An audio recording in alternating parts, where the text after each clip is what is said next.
Hello friends, welcome back to my channel earth mom Dehradun और मैं हूं ज्योति। वेलकम करती हूं आप सभी का अपने चैनल में। तो अगर आप चैनल में न्यू है तो मेक श्योर चैनल को सब्सक्राइब करना बिल्कुल ना भूलें। साथ ही बेल आइकन जरूर हिट कर दीजिए ताकि मेरे आने वाली हर वीडियो को नोटिफिकेशन आपको सबसे पहले मिल जाए। So without further delay let's get start the video. First of all clear कर दूं कि किसी भी रिएक्शन वीडियो बनाने का मोटिव हमारा ये नहीं होता कि हम उनके फैंस को ये बोलेंगे कि आप उन्हें देखना छोड़ दीजिए या आप उनकी वीडियोस मत देखिए। हमारा ऐसा कोई भी मोटिव नहीं होता, ना ही हम उनसे उनकी फैन फॉलोइंग को छीन रहे हैं। हमारा अपने चैनल पे जो काम होता है हम सिर्फ अपने काम को कर रहे हैं। अगर हमारा काम रिएक्शन देना है तो हम उन्हीं के व्लॉग से रिएक्शन देते हैं, चीज़ों को एनालाइज करते हैं, जैसा हमें फील होता है हम यहाँ पे आके उसी से रिलेटेड बात करते हैं। आई होप कि आपको अब ये क्लियर हो गया होगा। तो कमेंट सेक्शन में कोई भी पर्सनल बात करने से पहले या पर्सनल अटैक करने से पहले ये जान लो कि हम लोग YouTube में बैठे हुए हैं और ये एक रिएक्शन वीडियो बन रही है। तो ऑब्वियस सी बात है कि यहाँ पे किसी की पूजा पाठ आरती या जयमाला तो किसी को माला तो किसी को पहनाई जाएगी नहीं। जो रिएक्शंस देने होंगे उसी तरीके के रिएक्शन हम देंगे। अब आगे की बात करते हैं। सो फ्रेंड्स, आज दीपिका की डिलीवरी हुए हुए आप लोग खुद काउंट कर लीजिए कि आज 8th या 9th आज हो चुकी है। 21 जून को दीपिका की डिलीवरी हो गई थी, राइट। इतने दिन हो गए और लास्ट वीडियो उनकी आज से ऑलमोस्ट 1 वीक पहले आई थी जिसमें उन्होंने जो है बेबी से रिलेटेड अपडेट दिया था। ठीक हो गया बात। उसके बाद एक हफ्ते से ना ही इंस्टाग्राम में कोई अपडेशन आई है, ना ही उनके किसी व्लॉग में कोई अपडेशन आई है। तो जाहिर सी बात है कि सिचुएशन सीरियस है। कुछ ना कुछ ऐसा सीरियस मैटर होता है तभी जो इंसान सोशली कट ऑफ हो जाता है, किसी भी चीज़ की अपडेशन नहीं देता। क्योंकि अगर कोई खुशी की बात होती है तो इंसान सबसे पहले आके बताता है कि आज मेरे पास एक खुशखबरी, क्योंकि खुशखबरी हर कोई अपनी ऑडियंस के साथ शेयर करना चाहता है ताकि खुशखबरी दोगुनी हो, राइट। और इन लोगों की तो 3-3, 4-4 मिलियन की फैंस है, 3-3, 4-4 मिलियन की यूट्यूब फैमिली है। तो ऑब्वियसली बात है कि अगर कोई गुड न्यूज़ होती तो ये लोग सबसे पहले शेयर करते हैं। तो दैट मीन्स कि कुछ ना कुछ बैक ऑफ द कैमरा कुछ ना कुछ क्रिटिकल चल रहा है कि ये लोग आके फ्रंट पे इस बारे में कोई बात नहीं कर पा रहे, मेंटली डिस्टर्ब है, डिप्रेस्ड है, इसीलिए आगे कोई भी बात नहीं कर पा रहे। लेकिन अगर उसी परिवार की दूसरी महिला की बात की जाए, फैमिली तो ये एक ही है, तो जाहिर सी बात है कि इमोशंस भी सबके एक ही होने चाहिए। तो इसी परिवार की दूसरी महिला जो है उनके रेगुलर व्लॉग्स आ रहे हैं, लेकिन किसी भी व्लॉग में वो ना दीपिका का जिक्र कर रही है, ना वो शुएब का, ना वो बेबी का जिक्र कर रही है। ऑडियंस को कोई भी अपडेट नहीं दे रहा है कि बेबी की क्या कंडीशन है। और अगर दीपिका और शुएब की साइड से नहीं आ रहा है ना किसी चीज़ का भी नोटिफिकेशन हम लोगों को, दैट मीन्स की सिचुएशन अभी सीरियस बनी हुई है। लेकिन उस सीरियस सिचुएशन में भी जो है वो सबा रानी को घूमने फिरने से बिल्कुल भी फुर्सत नहीं है। उनकी दावतें बराबर चल रही हैं, उनके प्रमोशंस दबा के चल रहे हैं, उनकी व्लॉगिंग कंटिन्यूशन में चल रही है, उनकी शॉपिंग चल रही है, उनकी मतलब सब कुछ चल रहा है उनकी लाइफ में। उनकी लाइफ में किसी भी चीज़ की कोई दिक्कत नहीं चल रही है, सब कुछ चल रहा है। वहीं पे अगर बात ले लें जिस समय पे सबा की सिचुएशन ऐसी थी, जब भी उसका भी थोड़े टाइम पहले मिसकैरेज हुआ, उस टाइम पे आप दीपिका और शुएब की व्लॉगिंग देखना, उनकी व्लॉगिंग में वो इमोशंस थे, वो ठहराव थे। क्योंकि घर के एक फैमिली को अगर फैमिली मेंबर को फीवर भी हो जाता है ना, तो उसका इम्पैक्ट उसकी फैमिली के हर एक सदस्य पे पड़ता है। उसके चेहरे पे वो चीज़ें दिखती हैं कि सामने वाला बंदा परेशान है, हमारे परिवार का कोई बंदा बीमार है। तो इनके परिवार में तो इतनी बड़ी खुशखबरी है, खुशखबरी के साथ साथ इतनी बड़ी टेंशन वाला माहौल बना हुआ है, जहाँ पे ये मेरी भाभी मेरा भाई, मेरी भाभी मेरा भाई कहते हुए थकती नहीं है, वहाँ पे ये मैडम जी ने तो अनदर लेवल पार कर दिया है। मतलब सेल्फिश होने का अनदर लेवल पार कर दिया है। इसकी सिर्फ यहीं तक थी कि मेरी किसी भी तरीके से सनी से शादी करवा दें, मेरी शादी का फुल ऑन खर्चा उठा लें और मेरी शादी करा दें। जब से इसकी शादी हुई है ना, आप तब से देख लीजिएगा इसकी चीज़ों में कितना ज़्यादा ड्रास्टिक चेंज आ गया। अब आप काउंट करो तो इसने अपने अलावा किसी के लिए भी कुछ नहीं किया। इतने टाइम की व्लॉगिंग में इसको व्लॉग के लिए कन्विंस करना इसके भैया भाभी ने किया, इसके अंदर कॉन्फिडेंस डेवलप इसके भैया भाभी ने किया। लेकिन आज तक अपनी किसी भी वीडियो में इसने, जिस समय पे सनी पे बात आ गई थी तो उसने सनी को क्लियर करते हुए उसकी इतनी तारीफ के पुल बांध दिए, इतनी तारीफ के पुल बांध दिए, लेकिन इसने कभी ये जिक्र नहीं किया कि आज मैं जिस लेवल पे हूँ, जो मेरे अंदर कॉन्फिडेंस है, उसमें मेरे भैया भाभी का सपोर्ट है। वो इसने कभी भी क्लियर नहीं किया। ठीक हो गई बात।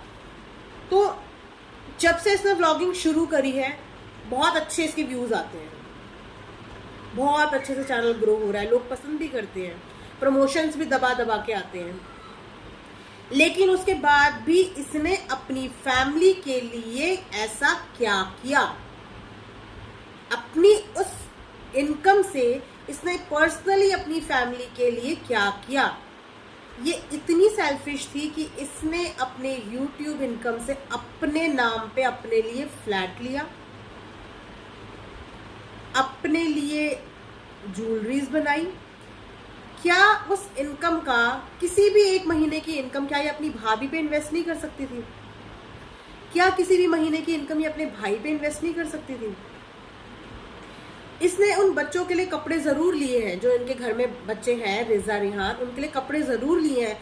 तो उनके लिए कपड़े भी इसने इसीलिए लिए क्योंकि आधी से ज्यादा इसकी प्रमोशंस के काम, इसका एडिटिंग का काम, इसका कैमरा होल्डिंग का काम वो बच्चे करते थे। आधे से ज्यादा काम वो रिजा और रिहान ने किया है। फोटो क्लिक करवाने के लिए उनको बाहर ले जाना, ये सब रिजा रिहान ने किया है। तो इतना तो देखो उनका बनता था। लेकिन वहीं पे बात की जाए दीपिका की और शुएब की, तो दीपिका और शुएब ने ना भरपूर इन लोगों को के लिए किया है।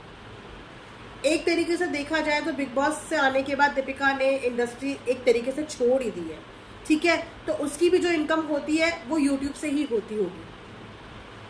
ठीक है, उस इनकम से वो अपने पेरेंट्स के लिए सब कुछ करते हैं। कितनी बार उसने अपनी अम्मी के लिए गोल्ड की चीजें बनवाई है, कितनी बार, कभी गोल्ड के बैंगल्स, कभी गोल्ड के इयररिंग्स, कभी गोल्ड की रिंग, कितनी चीजें बनाई है।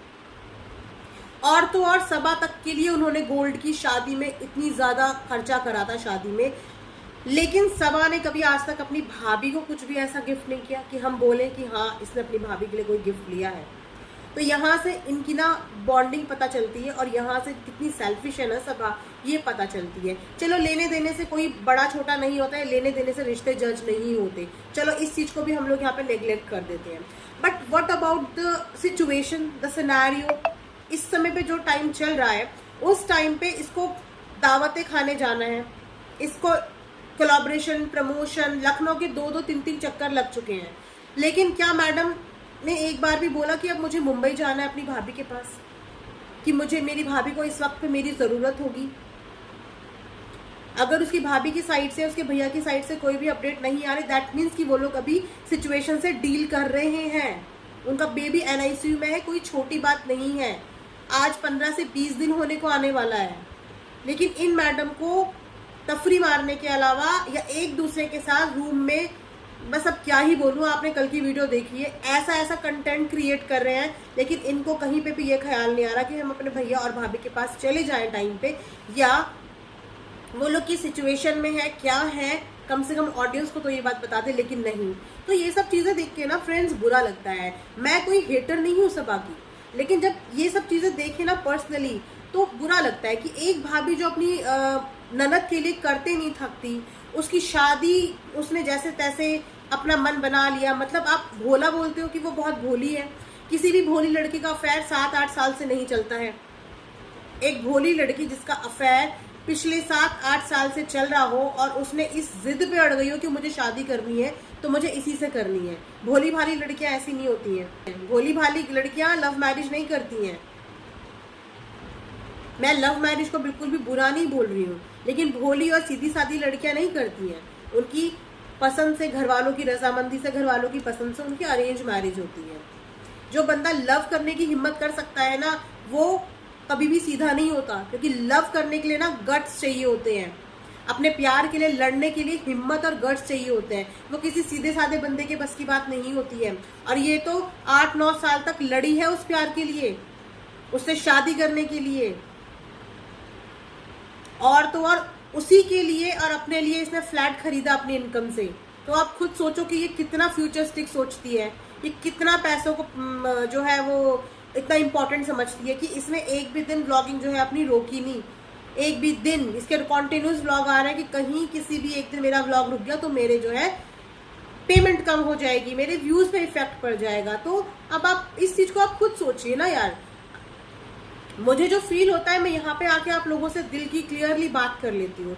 अब कोई इस चीज को नेगेटिव वे में लेता है, कोई इसी चीज को पॉजिटिव वे में लेता है, लेकिन मेरा मानना ये है कि उसे जल्दी से जल्दी दीपिका के पास जाना चाहिए और एटलीस्ट अपने फैंस को अपडेट देनी चाहिए कि वहां पे क्या कंडीशन चल रही है, क्योंकि जहां से मेरे को एनालाइज हो रहा है कंडीशन सही नहीं चल रही है। अदरवाइज कोई ना कोई अपडेट आ जाता।